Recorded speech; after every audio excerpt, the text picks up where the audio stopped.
Welcome to the KYC podcast, where we keep you connected to the latest in structured cabling, network innovations, and cutting edge technology. Brought to you by Cable and Connections, your trusted low voltage distributor since 1997. And today we are joined by some wonderful people from Blaze Audio. How are you guys doing today? Doing terrific. Doing great. Thanks, Aaron. Thanks for having us on. Absolutely. And I know you guys aren't just a new product line for us in general, but you're actually fairly new to the US market as well. Can you give us a little bit of background on who Blaze is? We come from a lineage of a company in Denmark that is really known for manufacturing design engineering for amplifier modules for a ton of different companies, about 80% of the pro audio world. And about, I guess, was it 5 years ago, Rob?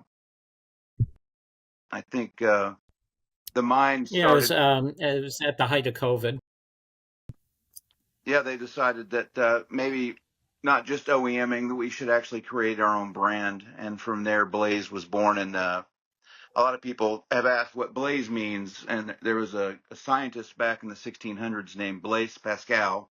And of course, Pascal being the owner, the owner of the company Blaze is just a, kind of a play on that together. So here we are, 3 years later since the inception of the brand, and we're in about 60 countries.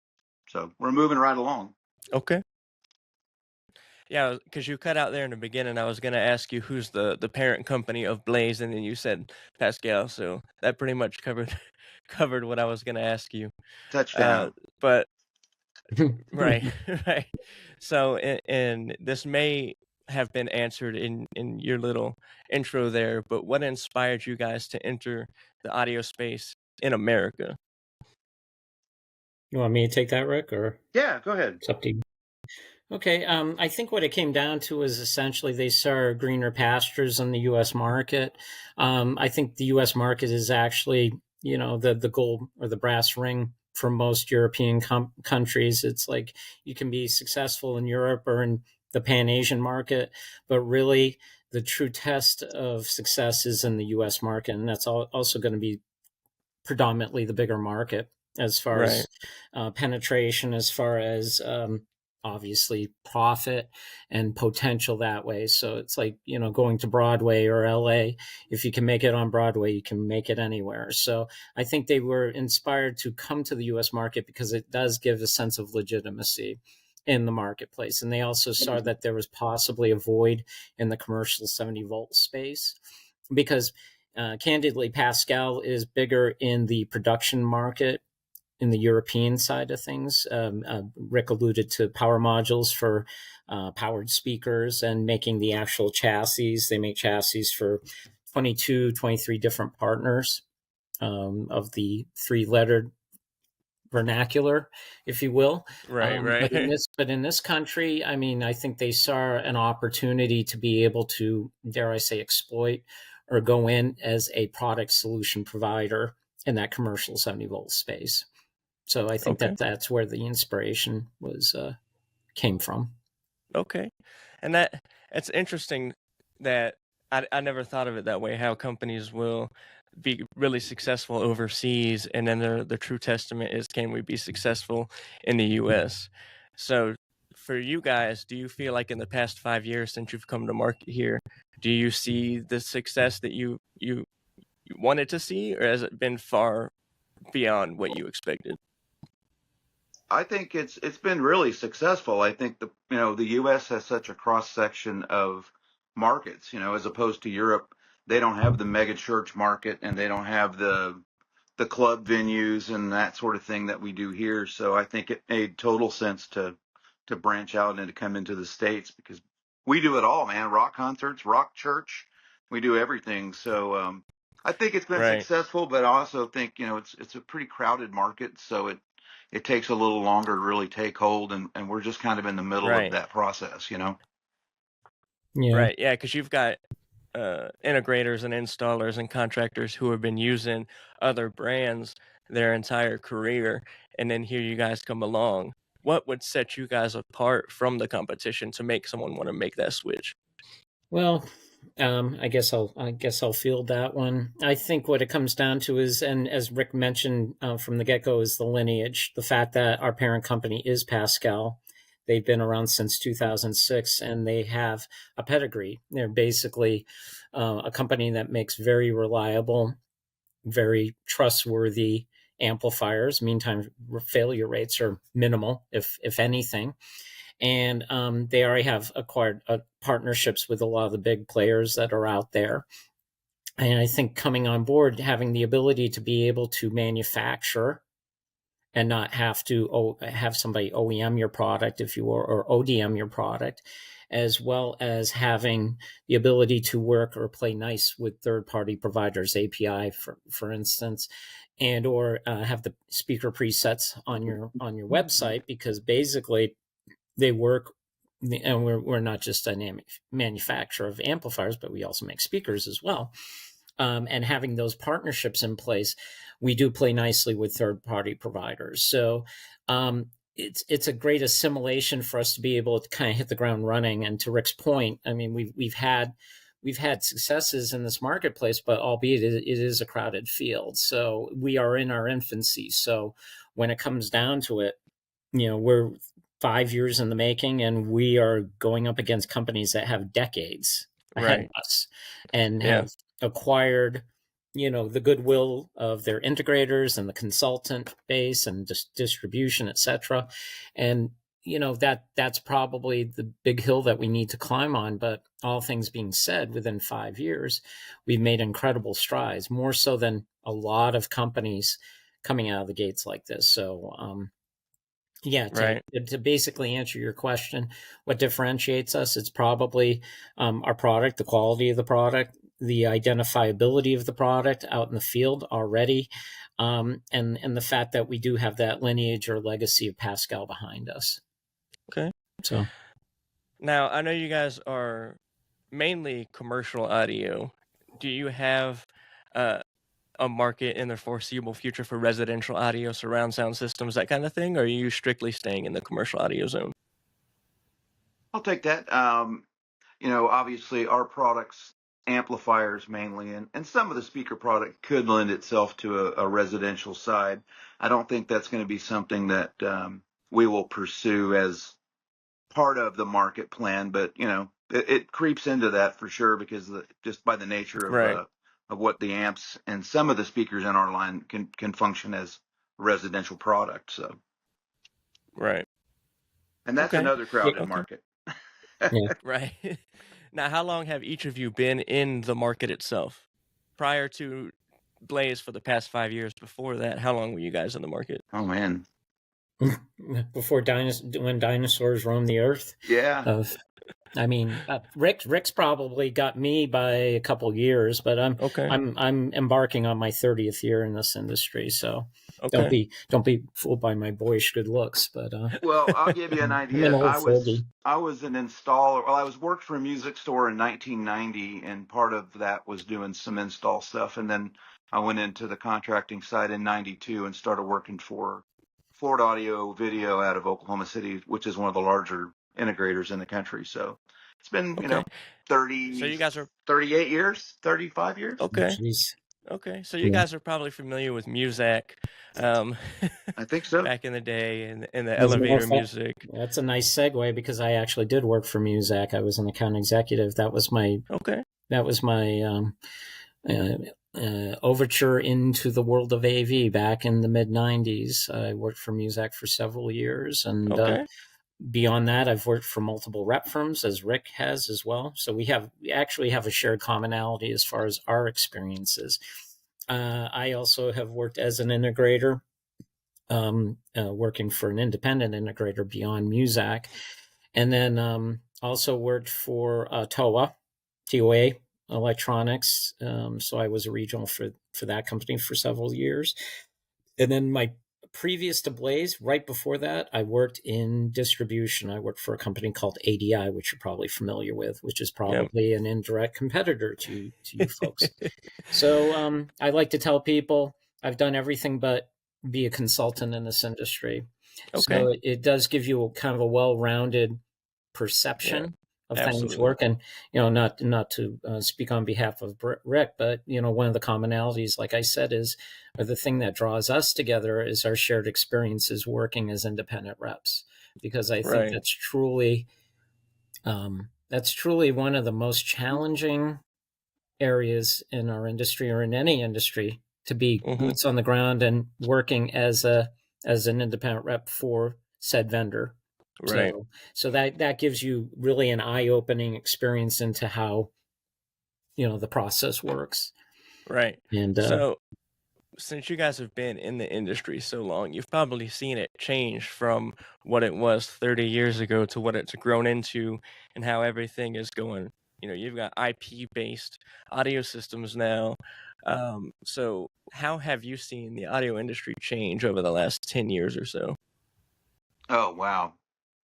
In 10 years, I think the 20-year stretch is really the most impactful to me based Okay. upon it just became an IT mix of, it's not just amps, crossovers, and speakers and stuff. Now you're connecting into networks and you're doing things at high channel counts over a piece of Cat 5. It's just, it's mind blowing. I remember back in the day when I was working in businesses where I had 6 or 8 amp racks with 1,200 pounds of amplifiers inside of those, and those were all Right. 2-channel amplifiers with toroidal chokes, and they required heavy duty wattage and amperage just to run them. And now you can plug in an 8-channel amplifier and get thousands of watts of output per Yeah. channel in a 2U chassis. So yeah, Right. smaller, better. I mean, it's unbelievable what's gone on in the last couple of decades. Yeah, the shift from the traditional analog systems to, like you said, that digital and networked audio where you can get multi channels in a 2U amplifier unit. Oh So, yeah, it's insane. Class D. It's let's just say those words. Class D. right. Yeah, Ha- from my vantage point, I think the biggest impact, probably to Rick's point, it can't just be 10 years, but 20 years kind of gives you a snap, the 30,000 foot view of how right. things work. I think Dante has probably been or Audinate, that company in general, has been the Right. biggest game changer for us, because to Rick's point, that has now given us the handshake with the IT world. Whereas in the past, you would bring in your product and the average IT guy would say, "Get that away from me. What is that? How does that connect? I don't Right. understand that." So Audinate or Dante has seamlessly made that interface happen, so that it's drawn AV into the world of IT, into data centers, into structured cabling, et cetera, et cetera. So Right. it's not just been like, okay, we're going to pigeonhole AV and this is the way it is, and then we'll get to you at some other point in time. Now it just complements the entire solution. And to Rick's point, everything has become more streamlined. So we have Dante enabled amplifiers, for instance. So instead of running, a boatload of cable and doing these home runs back and forth, you can just kind of put together your system and do it rather effortlessly, as opposed to all the man hours and the time and the labor that's involved in it, and the intent, and having stage boxes everywhere, et cetera, et cetera. So I mean, it's really been revolutionary from that vantage point. DSP, digital signal processing, as well. I mean, we have a GUI. I'll make a shameless plug for our product. Our GUI is very intuitive, to the point that an end user could pick up and put together a multi-zone system in minutes. Right. So our motto is connect, configure, control. And so we don't want to light a cigarette with a flamethrower. We want to keep it very simplistic, Right. but still sophisticated. You have a lot of power in the GUI, but we make it easy so that it's user friendly, not just from the integrator vantage point, but also the end user vantage point. Okay. Now I heard you throw around the term Dante enabled. For our listeners who may not know what that means, can you explain what Dante enabled means? I'll defer to Rick on that if he wants, because I don't want to monopolize all the Dante, time here. it's a digital protocol that enables you to send multiple channels basically down, simple as Cat 5, as opposed, let's say you've got Dante wireless mics. You might have 12 mics, and if they're Dante, you're not running 12 separate analog outputs into 12 separate channels on a console. They're coming in digitally. So, and that can be done with multiple types of I/O devices, input output devices, and communicate. So just a digital way to use and do input signals and output signals. Okay. Okay. Well, that dumbed it down enough for me because I appreciate I'm it. pretty good at being Uh, dumb. so, so for you guys, your Dante-enabled devices seem to sell a lot more than the the other. What would you call the non-Dante-enabled devices? Well, like an analog, Okay. the dumb amps where they got knobbies on the front and dip switches on the back, and then the step up from that is your DSP or your Okay. digital signal processor amplifiers. And you would say that your Dante-enabled devices are selling more than the other ones. Actually, I would say no, and the only reason, and I think Rick can back me up on this, is it's a timing issue because we introduced our amplifiers, our Dante-enabled amplifiers, at a time when we thought that there was actually a shortage.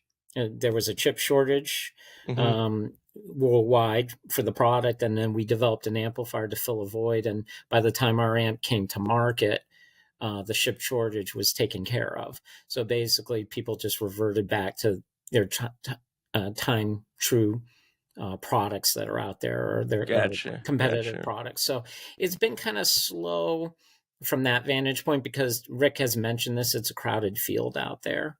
But I think it's essential that you do have a product out there, that product offering, because invariably somebody's going to say, "Whoa, when are you getting your Dante-enabled amplifiers?" It's like, I have them right here. I'm ready to sell them to you. Yeah, maybe not right now, but we'll get back to you. So it's like, well, and you know another thing, Rob, is our highest selling amplifier is typically something that goes into maybe a restaurant or as something as simple as a school cafeteria or whatever. And most of those things, there's not really a whole lot of Dante going on at that point. So that affects it. But like Rob said, I mean, we definitely kind of came in just a tad bit late when everybody else was running low on Dante. Yeah, I mean, you guys said you came in peak COVID into the U.S. market, so it was probably hard because around that time everybody was struggling. You had people getting sick, but you also had shortages in almost every market you could think of. So getting people to focus on your brand during that time was probably a struggle in itself, along with the shortages. So I can see where most people would come to the U.S. market and say, "We came at the wrong time. Let's get out of here. You guys stuck it through and have turned into what you are today and expanding distribution." But on that note, do you guys have a team of people that are always innovating your products, product development and innovation, and anything like that? Yeah, that actually emanates from Denmark because Pascal is based in outside of Copenhagen, and that's where their brain trust is as far as their engineering team. Okay. So no engineering is done in this country. It's all emanates from there. So it trickles down from there. I almost think of it like the military. They develop like this sophisticated technology and then eventually gets into the hands of the consumer at some point in time. So when we envision and we see something happening in Denmark, we get kind of excited because we're like, "Oh boy, it's going to be new amp technology, and eventually it's going to trickle down to us." But we know that they're going to take precedent, obviously, over us when it comes to that. Entering the market at the height of COVID, it was a challenge. I mean, I think truthfully, I think that they were looking to develop this because they basically, you're kind of sitting around twiddling your thumbs, and it's like, okay, what do we do now? At this particular juncture, we have all these engineers. We want to keep them gainfully employed. What should we do now? And I think from that, evolves the different ideas to do different things. I think that people, I think it creates inspiration, and I think that at that point you've created something, and then this entity kind of has a life of its own, and then it goes out, and here we are 5 years later, and it's like, okay, we're along for the ride here, and but yeah, to your point, all the manufacturing, or the engineering itself, the hive, if you will, is across the pond. Okay, but you guys do have a U.S. office right outside Philadelphia, I believe, right? Okay. And that's a Correct. showroom Yeah. and sales office. Okay. Okay. Yeah, and Yeah, we I've got. also have a warehouse based in Wisconsin as well. So Okay. we're predominantly Midwest, East Coast with all of Okay. our operations. So if you're an integrator or much like Cable and Connections, we're kind of in the sweet spot of where you do business as well. So it's rather Yeah. advantageous from that vantage point. Okay. And I was gonna ask you what's the biggest challenge you guys have faced since coming into the commercial audio market in the United States, but I think COVID would be the number one answer of the biggest challenge or the biggest hurdle you guys have faced. Is that correct? We weren't really doing anything during COVID, more or less. I think Okay. a lot of the development and the initial phases of things were during COVID. I think the challenge on my end, and it's funny how different each territory is in the U.S. You know, you'll go one part of the country and there's no church market, and you go to the other part of the country and it's a good 90% or 80% of what the market is. I think the hard Right. part is to really to come in with the right products to compete against some of the other companies out there that have been around for so long. That's the big hurdle for me. Right. Yeah. To me, when I picture smaller companies trying to compete with the big boys that have been around for decades, is you got this kindergartner in a crowd of grown adults, but he's got this really cool, innovative idea in his hand, and he's trying to jump over him, like, "Hey, look at me! Hey, look at me! Look, I'm right here! Look at me!" That's cool. So, Yeah. that's Yeah, and kind then of what I picture in my head. that kindergartner gets smacked in the head every day and told to go away. All those grown adults are like, "Get away from me!" He's Yeah. smacking him in the head. Yeah. Yeah, and Yeah, some of the we're also companies that up have been against. Yeah. I'm sorry. I Go was ahead. just going to say, a lot Go of the ahead. companies have been around for so long. They've gone through so many trends and so many cycles of they were the thing 50 years ago, and then they were the thing again 30 years ago, and then they weren't the thing 20 years Right. ago. And it's funny. Right. And Rob and I know because we actually represented one of those companies that all I heard for the first 3 years representing that line was, "Boy, you guys used to be good back in the day," and it's like, what about Right. today? Yeah, we're still good. It's just Yeah, shifts that and cycles. it's funny. Yeah, Right. that's the refrain. Boy, you should have been here 10 years ago. You join a company, and it's like, boy, wow, the heyday was something else. And I'm like, so I guess we're at the tail end of this situation. But to Rick's point, there are ebbs and flows within the marketplace. So what's hot Right. now won't necessarily be hot in 5 or 10 years from a vendor standpoint. And then, like a company like Blaze, a young upstart, is on the rise. It's on the ascent. And we to again to Rick's point, every market is different. The Northeast is not going to certainly be like the Southeast. I mean, a lot of my business is going to be either K through 12. It's going to be consultant driven. It's going to be retail. It's going to be what I call audio by the acre. You Mhm. mentioned Muzak. It's going to be business music types of applications. Right. And then we have a colleague in the central part of the country. He's doing more production type stuff, but he's also doing the mega church markets. Right. So we all have our separate challenges, and I feel like our product line does have offerings that can basically appeal to those different marketplaces.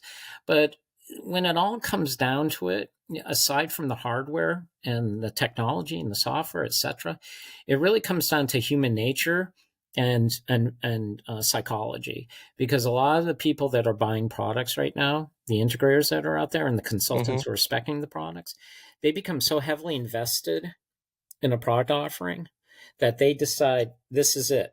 And human nature is, I don't want to deviate from this. Change is Right. bad. Change is Yep. uncomfortable. I'm going to Yep. stick right in my happy little zone here. This is my little cocoon, my little den. And this is the product that I'm going to go with. And they will tolerate that entity making flubs, mistakes, what have you, and continuously going back to them. Occasionally you'll have people who go, I'm at my wit's end. What can you do for me? And that's been kind of a Right. marketplace for us. We are at the tail end of COVID, where we're still dealing with the backlog issues. And we were able to exploit that type of situation because we typically have product in stock. Meantime, failure rates are low. Product is in stock. We have a 5-year warranty, including advanced replacement. Here I am. I'm promoting the product and selling it.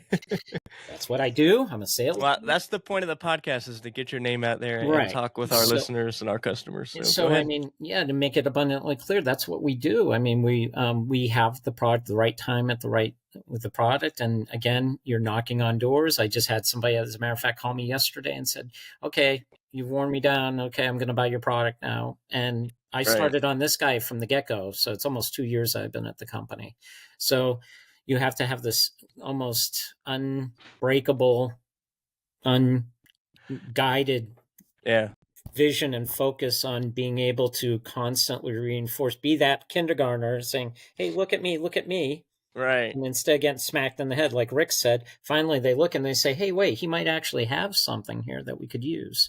Right. So, yeah. And you mentioned that people, they stick with a brand through almost everything. And I feel like the older you get, the stronger that mentality becomes, because you have these older people who are Chevy versus Ford type of scenario, where they'll never drive anything except a Chevy. They'll never install anything except a Blaze Audio piece of equipment.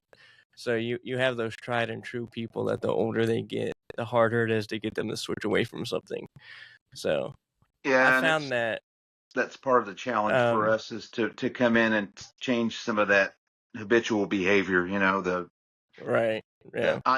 We are a such and such house. You hear that a lot in this industry, or you hear from people that, oh, that's all they use is so and so product, and a lot of those things you're never going to change. It's just their nature, which is fine, and you're not going to win every game, but got to try. Right. Yeah. So switching gears here for a second, I want to know what your guys' favorite product offering is. Out of everything that you guys have, what would be your favorite thing that you like to show people? We're probably going to say the same thing. okay, say at the same time, buy you a Coke. 528. 528. That's our Which is what it was, the 528. That is our kind of our Swiss Army knife speaker. It's a 4 or 5-inch low frequency drivers in the horizontal plane, and then it's 8 2-inch drivers in the vertical.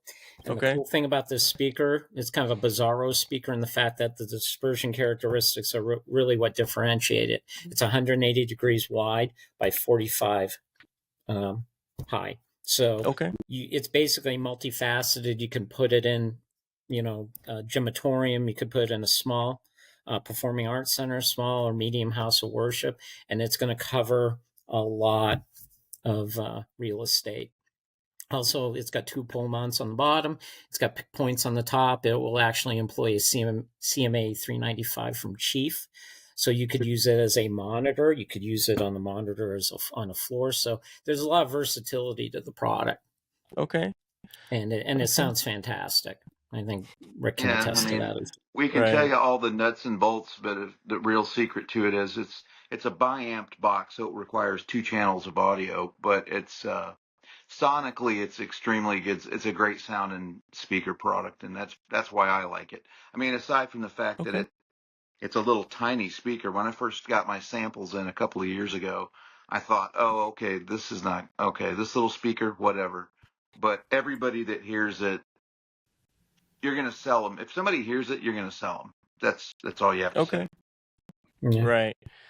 So, opposite sides of the spectrum here. What is on one side of it, what is the most unexpected or unique place that you guys have seen your equipment installed in? And on the other side, what is the most notable venue that you've seen your equipment installed in? For me, I just had a fairly new partner of ours over in the Mississippi market. He installed some of the 528s that we were just talking about. It's actually a CBL 528. It's a constant beam width loudspeakers, what that stands for. He installed those into a giant hangar where the people that do the floats for Mardi Gras in New Orleans, that's where they build them. And they wanted yeah, it's cool. So they wanted a background music thing, so when they're all in there working, they could, because New Orleans is party central. Yesterday was Ash Right. Wednesday, I've heard that. I've never been, but I've heard that. and so they wanted some good sounding stuff, and I went over and checked it out and fit the bill. It was awesome, and it was really an unusual venue, and I thought that was pretty cool. Okay. And what about you, Rob? I actually had a gentleman, and this kind of transcends the whole commercial and goes into a residential arena. I had an integrator who was dealing with a gentleman who had a business and said, by the by, can you do something for my home?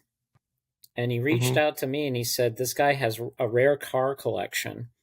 And he has one of those garages where it's on multi-tiers, it's on these pistons, and the cars go up multiple levels. Right, yeah. So he needed wide coverage for this big box, basically, that was full of all these vintage cars. And we were able to hang from the ceiling two facing each side that would cover the entire area, listening area, if you will. So he wanted something sonically that was going to, kick. Give him, the guy's also an audiophile, not just a rare car junkie. So he wanted something that sounded really good in that environment. It's a spacious, cavernous environment. So obviously there was going to be some challenges with that as well. But thank God for DSP and notch filtering. We were able to do something, and it sounded fantastic. And so, that was, again, that's unusual for me because it did transcend the commercial side, and it went to the resi side as well. So our product does lend itself to it because it does have a sleek look to it. Our wall controllers could operate both in a commercial or residential environment just because of the aesthetics of it. And the speakers themselves are beautifully crafted. They're 12 millimeter Baltic birch, and they really have kind of a distinct look to them. Dare I say, a sexy look to them. And there's one right behind over your shoulder there. Yeah, I don't know if you can actually see it from here. I guess I would have to tilt. I could see it. There you go. Can you see it right there? Yep. There you go. Yeah, I always try to put that in when somebody sees it so they know that I'm actually legitimate. I actually do the sell the product. That is the CBL 528.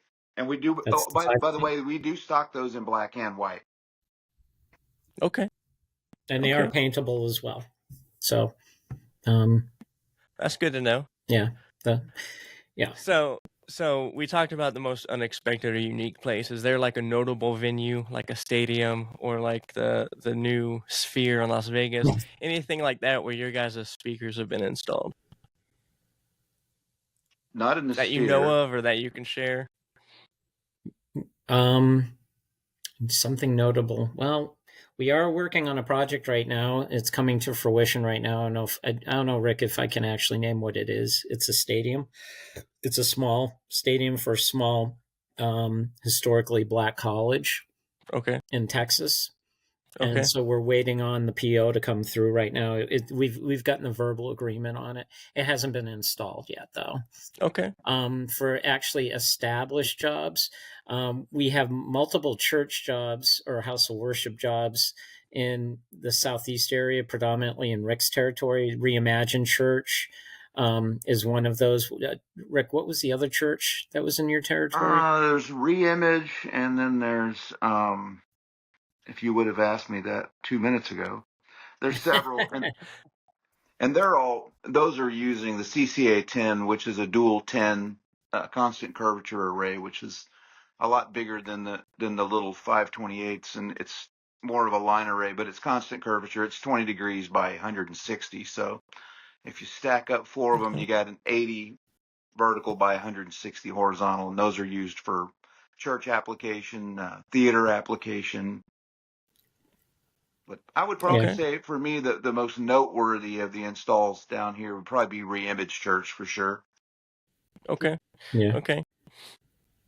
Now, how do you guys work with integrators to create a seamless audio experience for the end user?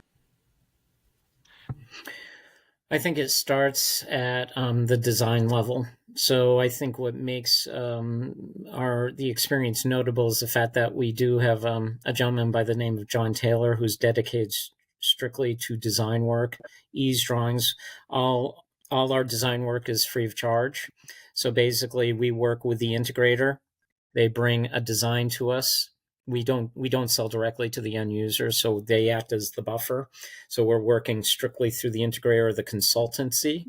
They'll bring something to us. We'll put it in ease. We'll design the job for them. Again, we don't charge them. We will handhold them and help work through the process. They, in turn, will bring that to the end user. If they need us to be on site, we can actually go in there. We can actually help with the installation and do the programming of said job. So a lot of it comes down to being very hands-on. One of the things of note with one of my dealers, this was a gentleman that was kind of maybe what you would call a mom and pop type of operation. And, he's doing business or background music. And I met him at Infocom last year. He just wandered into the booth and we just got to talking and we hit it off. And then he came back and he really wanted to kind of drill down deep into the product. And John was on the phone with him for the better part of 90 minutes. And this gentleman remarked at the end of the meeting, he goes, well, if I was on the phone with so-and-so, they wouldn't give me the time of day. And he goes, well, that's what differentiates us. He goes, you can call me at any time. And I liken John to like almost being like a vampire. I've gotten texts from him at 2 or 3 o'clock in the morning. So I don't think the man sleeps.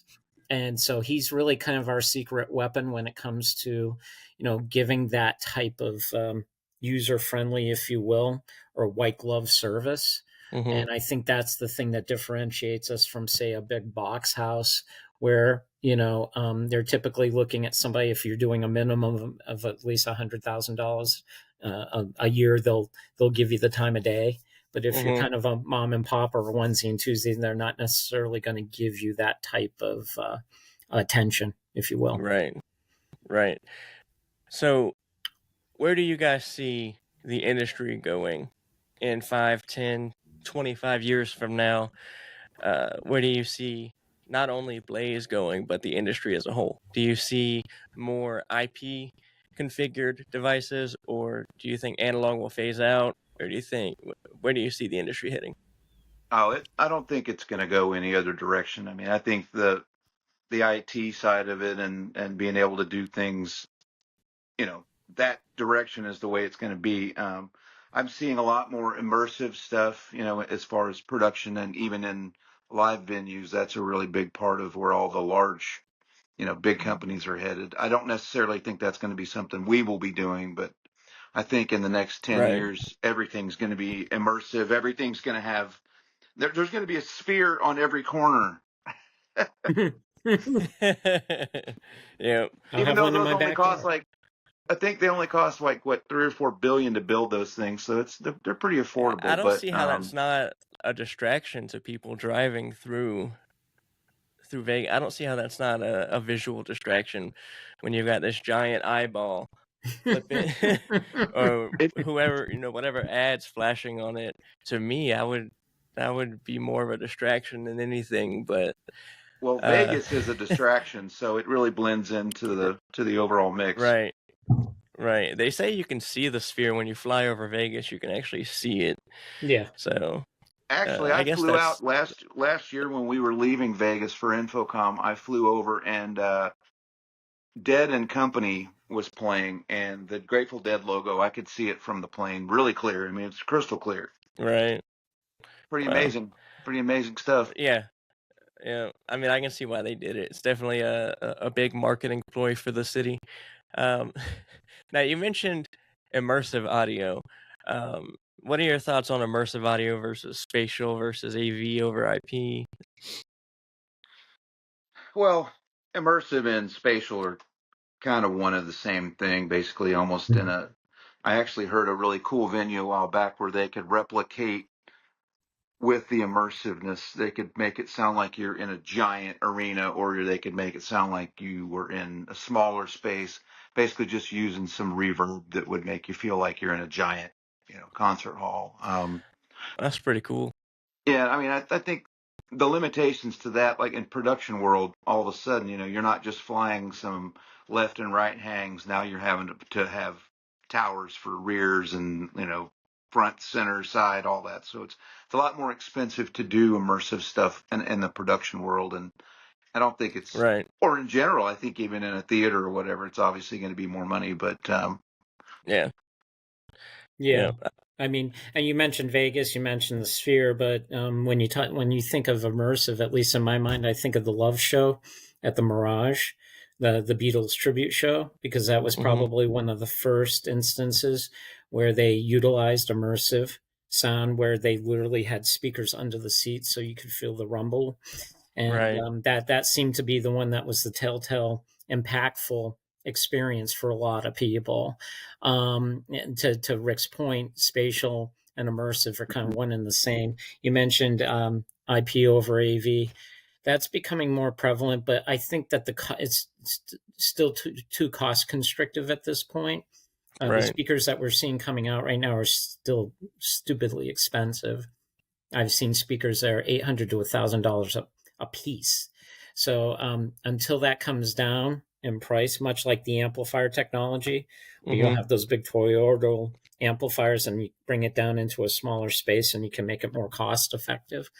I don't think it's going to be the thing that's going to be redefining at this point. I think it's just part and complements what's going on. I think over COVID, there were instances where IP became favorable because people couldn't run cable, or if you have a historical building or something of that nature and you don't want to hmm rip up the walls. But again, you've got to make a fair monetary commitment to it. Same with immersive, and it's costly. So until the cost and the price performance ratio kind of come in hand with each other, Right. these are going to be they're going to be accessory type items to the main. I don't believe that we're going to see a lot of more innovation at this point. I think we're going to stick with the try but true, because people still have to make money on jobs, and they want to churn and burn. They want to be able to get in, do a job, get out, Absolutely. move Yeah. on to the next job. Yeah. And Yeah. the Time. immersive thing is, Time is money in that instance. yeah, Yeah. you're going to see esoteric types of applications for these types of jobs, but it's not going to become the preeminent or the overriding type of technology that's going to permeate the air. It's just not at this point. Okay. Okay. Well, let me change directions one more time here. Uh, Cable and Connections is going to a trade show in April called Tech Fest. It's going to be the third annual one.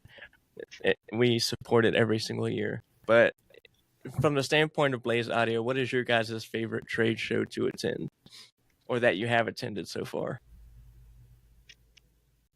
well, Infocom has typically been the largest.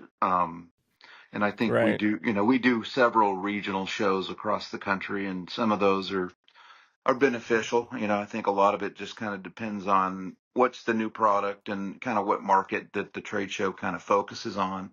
But hmm Infocom by default, it's the largest show in the country, so that one is mainly the one that we focus on. Yeah. How do you guys set up for an event of that size? Because you said it is usually the largest event, but set up logistics, shipping stuff across the country, Yeah. and kind of like your goals that you want to meet at these types of events.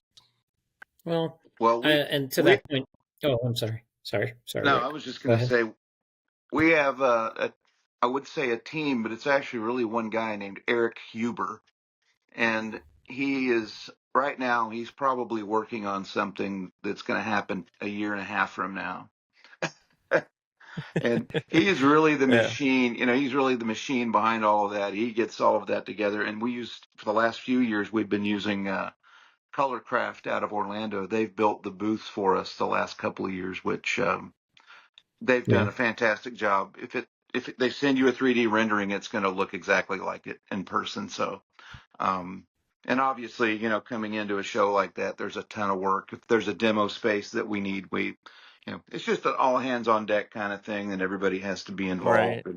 But Yeah. With an event that large, I feel like all hands on deck would definitely have to play into that. What goals do you guys set for yourself at events like that? Is there like, we need to talk to this many people, we need to get these many contacts? Is there some sort of goals you set for yourselves? Mm, I, yeah, I don't. I think it's more organic than that with a vendor. When I worked in distribution, they were actually really pushing that, and it was almost like a clicker. Get all these people because then Right. they wanted to process the leads. It's not to say that we don't do lead generation, but I think a lot of it comes down to the fact that it's just a different dynamic. We're typically relying not just on people that know us directly, but our independent reps are very critical to the process. So they're typically bringing people by in a procession on an hour, half an hour, or an hourly basis.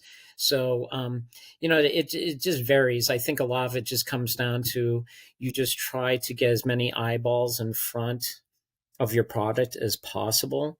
With trade shows, and again, I think Rick can attest to this, the best laid plans sometimes don't happen because you got somebody who's scheduled to come in at 2 and they don't come in at 2.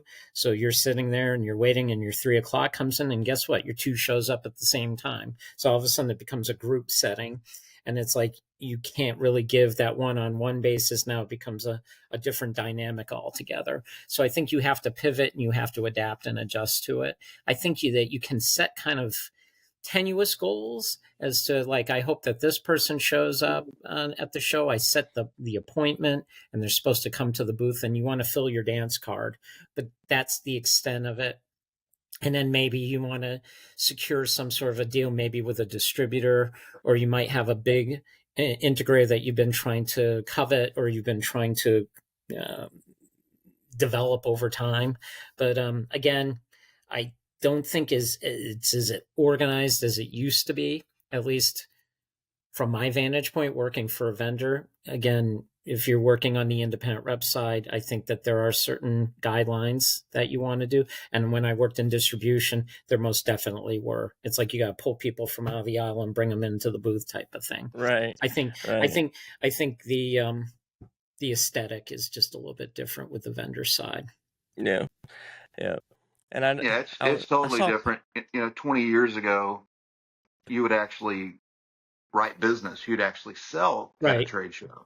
And now it's really more of a show and tell. And I think a lot of people, here's my personal take. I think they put it in Vegas and they put it in Orlando, and it gives people way too many extracurricular options. Yeah, we're a byproduct of, Yeah, you got the guy. I brought my wife and kids to Disney, and I may go by the booth. I've had guys literally walk in and say, I have 1 hour at this show. My wife and kids are at Animal Kingdom waiting on me. So give us the nickel tour and we're going to get out of here. And then Vegas, it's like they never show up and you find out they were having a hot run at the craps table. So,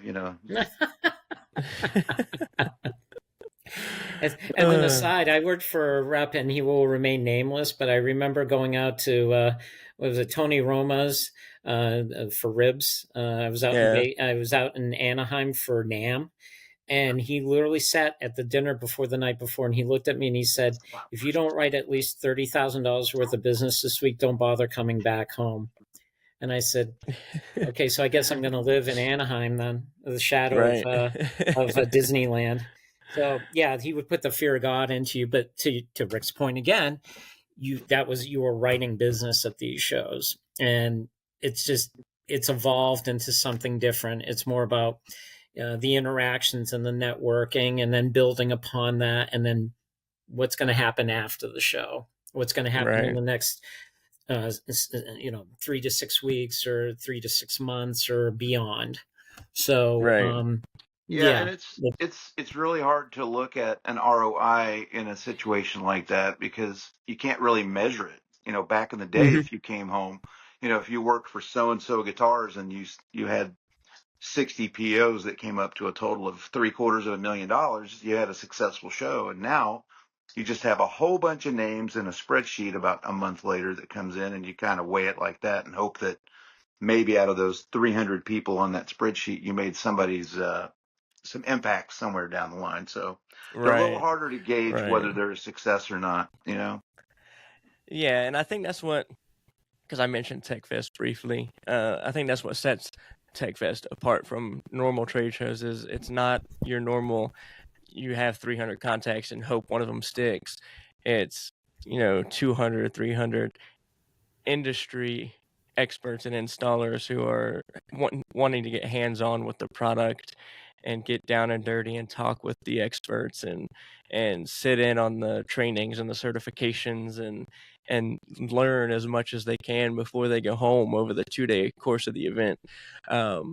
It really gives our vendors a chance to sit down and get real world feedback from the installers, but also give the installers a chance to learn more about their product, sit down and say, well, how does this work? Why did you guys do this? Why is this different than this, this brand? So a lot of our vendors have walked away with more at TechFest than they do from, like, let's say a larger trade show, because of the value of the attendees, not the quantity of the attendees. Oh, I could see that. I mean, I really could see Yeah. how less is more at that juncture. And also, give us a Yeah. shameless plug. Tell us what the dates are on this show, and Yeah, it's April 23rd and 24th in Nashville, Tennessee. We spoke on it on the last episode of the podcast, so I didn't want to dive too much into it on this one. But it's but yeah, it's April 23rd, 24th, Nashville, Tennessee. and Stop on by and I think we are considering doing that show. Is that right, Rob? I haven't really haven't Yeah, followed back I up think with you. yeah, I'd spoken to the rep, and it was something that was definitely dance card viable, if you will. Okay. So we would be more than happy to engage on something Okay. like that. We have to be very selective with the regional shows that we do. Right. We want obviously to get the most bang for the buck. Right. So Right. but seeing that you guys have you put your money where your mouth is, as I can see product behind you. Yeah. Because Yeah. you have actually bought product, Yep. which is refreshing because there's some people that don't buy anything. So I will definitely give more attention to somebody who's willing to work with me. Yeah, So, absolutely. And to your point, in all seriousness, Theron, yeah, I mean, if it's more directed and it's not like you're just, putting a big, bit of stuff in there, but you're more selective in your approach to what you have for product, and you're more directed to what your marketplace is. I think that's going to make a big difference, than just kind of flailing out there and, spitballing or throwing stuff against a wall. Right. And hoping it sticks. What's the venue for that show? Where's the location for that? It's the Gaylord, the Opryland Resort. Oh, Yep. We know that. A lot of people know it. It was my first time going last year when they hosted it at the same venue. But it's humongous. It's a really nice venue. Oh, Trevor, we've done a lot of stuff there. Matter of fact, Rick, Rick, aren't you still there? Aren't you still, like, from the trade show 3 months ago? Aren't you still trying to make your way out of that venue? I'm still trying to find the parking lot on the north side over there where I parked the car. Yeah, that's right. We used to do a ton of stuff there. I worked for a rep firm out of Nashville, so we did Gaylord, Opryland stuff all the time. We had meetings there. Cool, it's a cool spot. It's a good spot. I mean, I think for someone in the audio realm, Nashville would be like the go-to place because that's literally Music City. Everyone's dealing with audio in that city. They used to have NSCA there in the summer. I don't know if you remember that, when NSCA, they used to, that out of the ashes of that came Infocom. Infocom purchased or acquired NSCA. And so they used to compete against each other, and Infocom was the upstart. But at one point in time, they had NSCA in winter, and then they had a summer show. And for whatever reason, they decided to stick the summer show in Nashville. Okay. And needless to say, I don't think it went over like a lead balloon. Right. Because who's going to go to Nashville in July or August? Yeah, it gets pretty hot. So we're gearing towards the end of the show here. I wanted to have some closing thoughts and some interactive stuff here towards the end of the show. where can people learn more about Blaze Audio, your products, and any upcoming events, anything like that? Where can people learn more about you guys? Well, the website, that's a great resource, www.blaze-audio.com. There's a ton of information on there about all the products, everything that we manufacture. There's detailed installation manual software. There's actually a demo of the GUI, or for those who don't know what that means, the graphical user interface for the inside of our amps. So you can go there and actually do a demo of that without having one of our amps in front of you. What else, Rob? Trade shows? Trade shows. We also have a social media presence. We're on LinkedIn. We just crossed a milestone, 6,000 followers. So in a very short period of time, that's fairly impressive. So we are really making the push of interacting via social media to get our message out, as you're prone to do as well. I'm sure this will end up on social media. I'll see my ugly mug out there. Yeah, hopefully. And it's like, make sure that small children and, animals are not present from my... Right. Yeah, another good resource is to call John Taylor at 3 o'clock in the morning at 705. He'll pick up. He probably would pick up. Yeah. It's funny because we have maybe 8 or 9 people in this country. We just project bigger than we are, but we're lean and mean as far as getting things done. So every individual it makes an impact on the business. We do have the support of Pascal in Denmark, and again, Blaze is worldwide. So we're in the EMEA, we're in the Pacific market. Obviously, we're in Latin America and North America. So we have distribution throughout, and we have independent reps akin to the U.S. market. Okay. So now let's end the show on a final question here. What would be a dream venue that you'd want to see the Blaze Audio equipment installed in?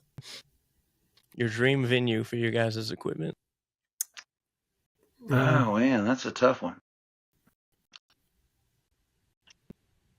Probably some kind of really historical Grand Ole Opry or something like that. A cool theater that that would be right around the corner from Opryland. Yeah. Just make it easy. Yeah. Once Rick emerges from the building, you can just meander over there and check out his handiwork and sell them some of your speakers. I would say something like historical to that extent. Probably more modern day, like Madison Square Garden. Something Square, like Madison that, Square where Garden, you have the biggest names in entertainment come through, and they're playing through your system. I think that you can point to that with your companion and say, "See those speakers? Yeah, I'm responsible for that," and then they just kind of ignore you. But to the people in the know, that would be pretty impressive, I think. Right. Yeah. For me, it would have. When you say historical, because I'm a history nerd, I think like 1800s, if I could see like a Blaze speaker installed in, Abraham Lincoln's cabin, and think how times have changed. It went from his mom yelling out the window for him to, an IP speaker installed in the kitchen. I thought you were going to say, that would be pretty cool to see. I thought you were going to say Ford Theater. Oh, is that too soon? Huh. It's been a couple hundred years. I think we're all right. I'd say overseas.